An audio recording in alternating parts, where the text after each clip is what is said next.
Rivian's bad news are piling up while making mistakes they could have learned from Tesla years ago, spanning from delivery delays and partnership cancellation to factory fire and borderline media bullying. The State of Charge host Tom Moloughney will be here to sort through the pile of Rivian's recent decisions. Plus, in other electric car news, Tesla will make E-Truman show out of your new FSD beta release. All 3 electric vehicles from GM are in the news. New Kia Niro has been unveiled and Apple Car is back on the calendar. All of this is coming up next. Welcome to E4 Electric. Don't forget to click on that subscribe button and the bell notification icon so you don't miss anything moving forward. Let's talk about Rivian, and there is trouble in paradise. Everyone has fallen in love with Rivian since its unveiling 3 years ago, and with the Clark Kent of automotive executives, Rivian's CEO R.J. Scaringe. Ever since, Rivian has been a huge EV success story, but now that Rivian has started actually making the vehicles, things are looking a bit troublesome, to say the least, in a few categories. Earlier this month, Rivian has started deliveries of their R1T truck, and everyone got very excited since this is the very first electric truck that hit the US or European markets. But one thing that most people didn't realize was that the deliveries were limited only to Rivian employees, just like how Tesla did it with the Model 3 launch back in 2017. But those are not real-world customers. Those are essentially fancy quality assurance engineers who are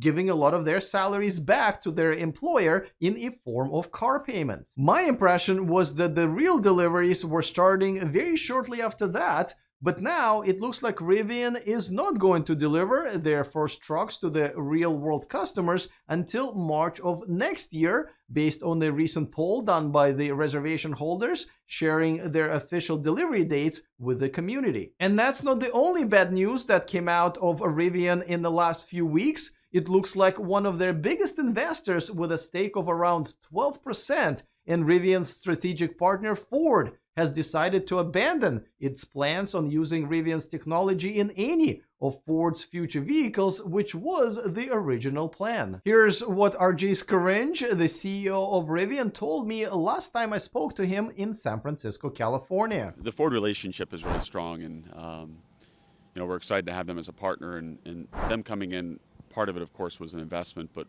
more importantly was the ability to collaborate.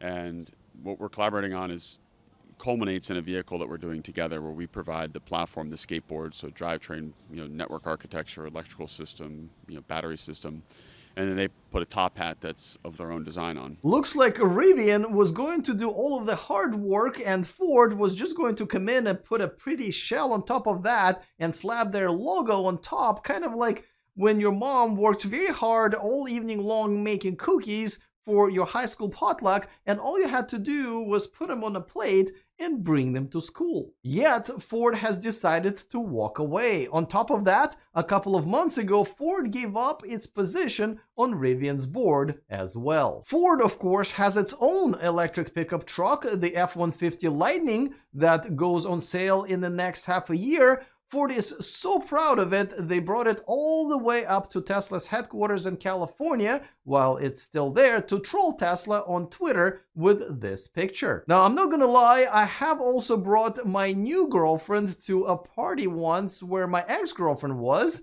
in a pretty red dress, so I get it, Ford, but you're only gonna end up meeting your ex's new, taller, and younger boyfriend with a better job. It was also reported that Rivian has recently had a fire break out at one of their factory production lines, and it seems that it could have been a battery pack that caught on fire. Plus, Rivian has announced that for now they were not able to make the most exciting feature, the tank turn, work on their vehicles, and that now has been delayed indefinitely. But if you ask me, almost all of this fades in comparison with what I have witnessed firsthand a couple of weeks ago, that I can only describe as media intimidation and manipulation. But before I tell you that, Wonderful story. A quick reminder that this video is brought to you by NeoCharge. You can now charge 2 cars at the same time without spending a ton of money on rewiring your home by using the smart splitter from NeoCharge. Get one today and use the discount code in the description of this video. And by Flow. Check out the Flow Home X5 and give your garage some sex appeal with its elegant design,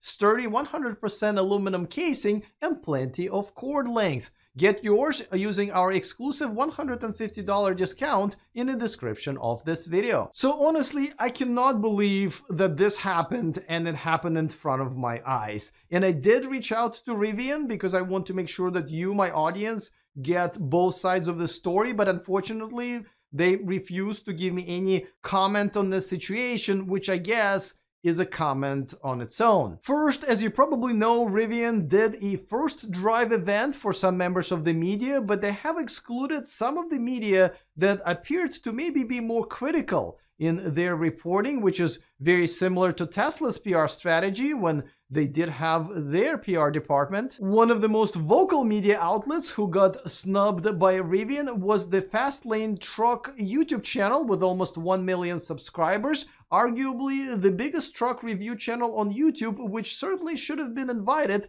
if Rivian wanted to get a fair and unbiased review. I caught up with Roman, the co-host of the show, and he explained to me why reviews from a channel like his are important for customers like you. So once upon a time, obviously, traditional media's job, right, was to hold the manufacturer's feet to the fire. So if they said, pick the car, we'll do 0 to 60 in 5 seconds, and the manufacturer would give the car to the magazine, Car and Driver, Road and Track, Motor Trend, whatever it was, and they would do the testing, and they would verify that that was indeed true. So they were there to make sure that the truck or car buyer was actually getting what the manufacturer said they were getting. But over the last 10 years, obviously, traditional media has kind of been flushed down the toilet with, the advent of social media. And one of the things that we do is we do serious truck testing, right? We actually don't just get behind the wheel and drive it and say, wow, this feels great, right? We hook it up to a load, we do range testing, and we put numbers behind words. And a lot of the manufacturers find that intimidating. But the biggest and most disturbing thing that Rivian did was something that I witnessed a couple of weeks ago. The friend of the show, Rich Rebuilds, and his co-host Steven apparently were given a ride at one of Rivian's drive events. Rich was kind enough to share this footage with me from that drive, which they have ended up cutting short and giving the truck back to Rivian mid-drive because Rivian apparently did not want the truck to be driven off track or over 30 miles an hour. Yeah, Rich and Steven, you can't just take this adventure vehicle on an adventure.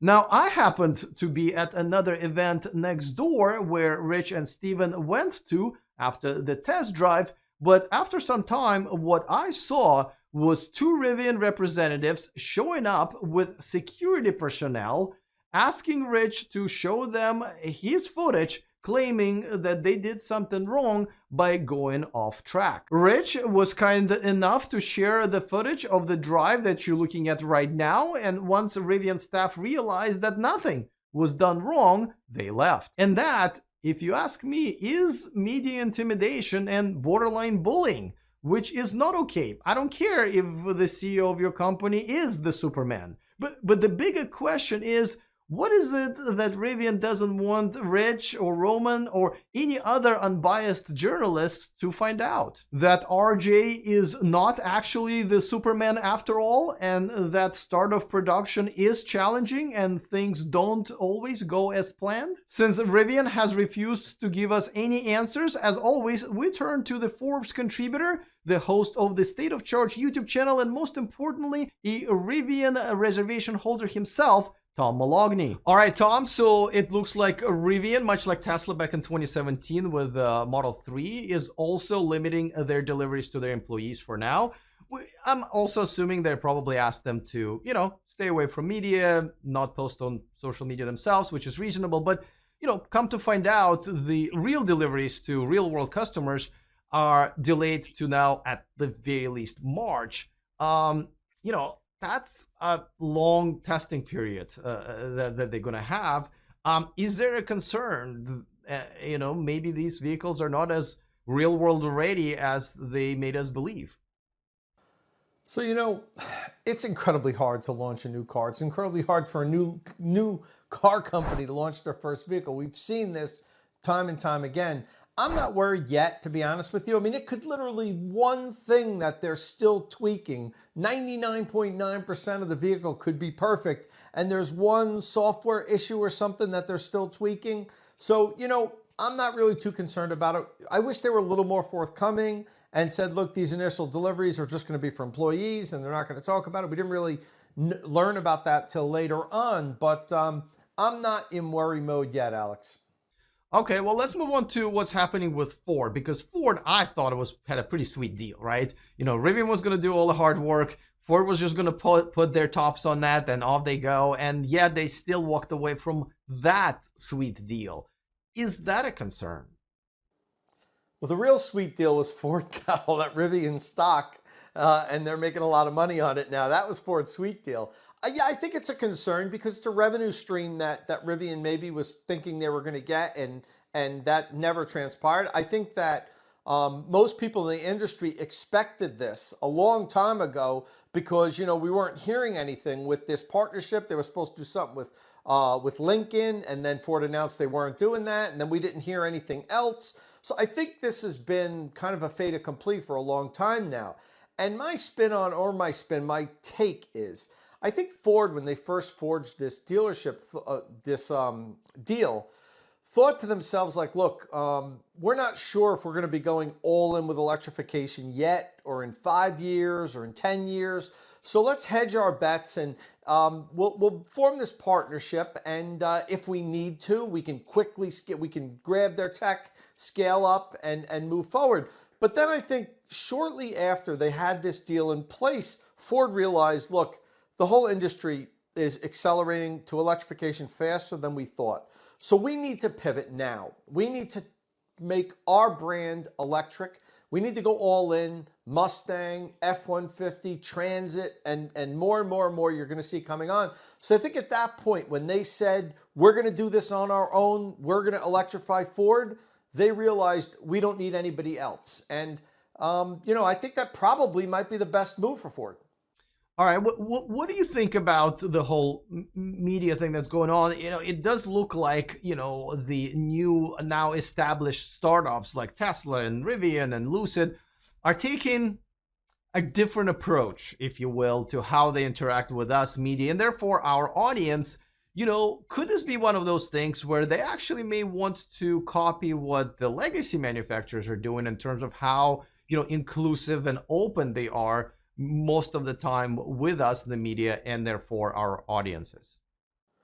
Yeah, so, Rivian is seemingly doing a lot of things Tesla-like, and hey, Tesla's extremely successful, so who's to say what's right and what's wrong, Alex? But that said, I will say, I have a good relationship with Rivian. When I email them, I get a response immediately. I've never had any problem getting information from Rivian. Me personally, I can't speak for anyone else but Tom Moloughney. And with Tesla, I can't get any information. If I email them, I don't get any response. If it's a press story I'm writing, they won't respond to me. So, I put them in a different league. I know there's been some things out there in the internet, and you've talked about some issues that people have had with Rivian. I can talk for Tom Moloughney, and I was invited to the drive event. I had a good time. I reviewed the car.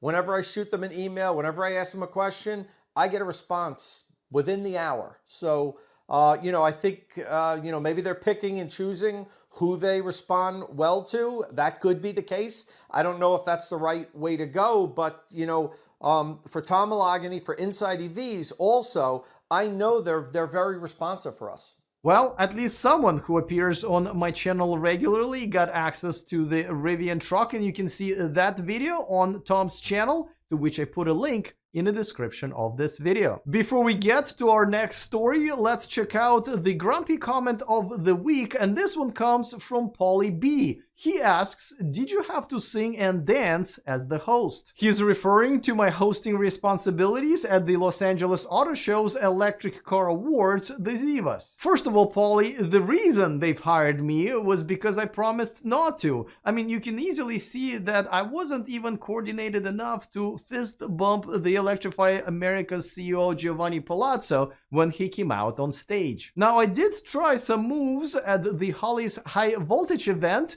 to earn a DJ gig for the next year, but I was escorted out by security, which this time wasn't brought in by Rivian, for a violation of public exposure of my guilty feet that got no rhythm.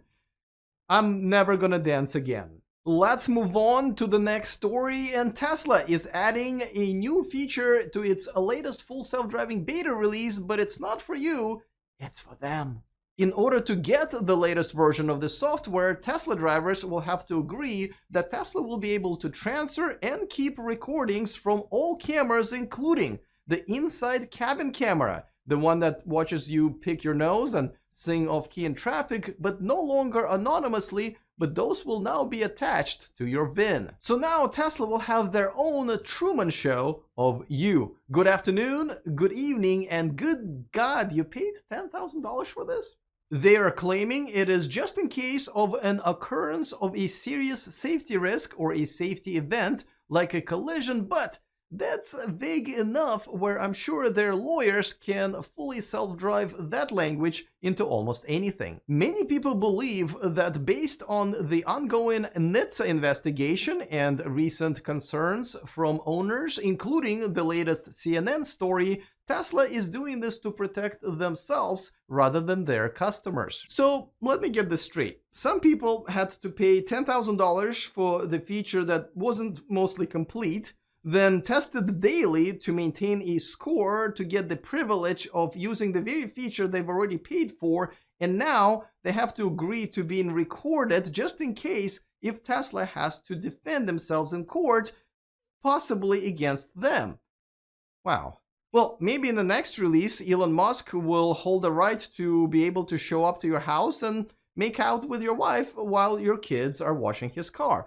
But you better hurry before the price goes up. General Motors has confirmed that Hummer EV deliveries will start before the end of the year, but what is not going to be delivered is the promised 350-plus mile range. Instead, the new estimated EPA range will be 329 miles, which is not even official either because, get this, the truck weighs so much at over 9,000 pounds that EPA has to classify it as a heavy-duty truck, which means GM doesn't even have to report the efficiency or the range. So the bigger the thing is, the less we're worried about it shooting out the waste? Isn't that how we treat our Taco Bell orders? GM claims that there are over 60,000 reservations for the Hummer EV, despite the fact that its next version won't be due out until a year from now, and all 4 versions won't be out until 2024 because, you know. In the auto industry, Detroit's leading the world in electric vehicles. GM has also released some footage of the Lyriq testing out in the wild. The first Lyriq deliveries are expected to begin in the second quarter of the next year with an MSRP of around $60,000 with over 300 miles of EPA range. But one EV GM is not making right now is the Bolt, as production is halted for the rest of the year due to the whole, battery on fire little mishap. GM's latest fix to the problem while they're working through the recall is to limit charging to 80% while the rest of the restrictions are lifted. Man, the Bolt owners are a patient bunch. I mean, if the Bolt was a hamburger that I got at a local diner and a waitress would come over while I'm eating it and stick her fingers in my burger and take out the pickles and tomatoes and walk away saying, "These are bad for you," I would probably... Wouldn't you? Kia has quietly unveiled the second generation Niro at the 2021 Seoul Mobility Show. It will still come in hybrid, plug-in hybrid and fully electric versions, but no other specs were released, despite Kia claiming that the car will be available sometime next year. There is also no official video or the B-roll that Kia has released either, just the still pictures you're looking at right now. I guess this is not as big of a deal to Kia as, say, their new logo unveiling, which, by the way, looks like two Russian letters drowning. That was a bigger presentation than some countries' New Year's celebrations. Finally, let's talk about the Apple Car, which Bloomberg is now reporting can come as early as 2025. However, Apple is targeting full autonomy with no steering wheel or pedals to, I'm assuming, avoid accidents caused by Apple customers driving while using their other products. The Apple Car project is being led by the same guy who oversaw the development of the Apple Watch. So I can only assume the Apple Car will stop every 10 minutes and ask you to get out and move around, which, by the way, may not be a bad idea since it probably knows you're heading to that Taco Bell. Don't forget to join me for my weekly subscriber hangout. I have a special guest for you guys. It is on Monday, 1 p.m. Pacific. Normally it is on Tuesday, but I have a doctor's appointment. I'm old. So check it out, Monday, 1 p.m. Pacific time. You can set a reminder right there on my channel's homepage. All right, looking forward to all of your comments. Other than that, see you guys next time, and remember to stay charged.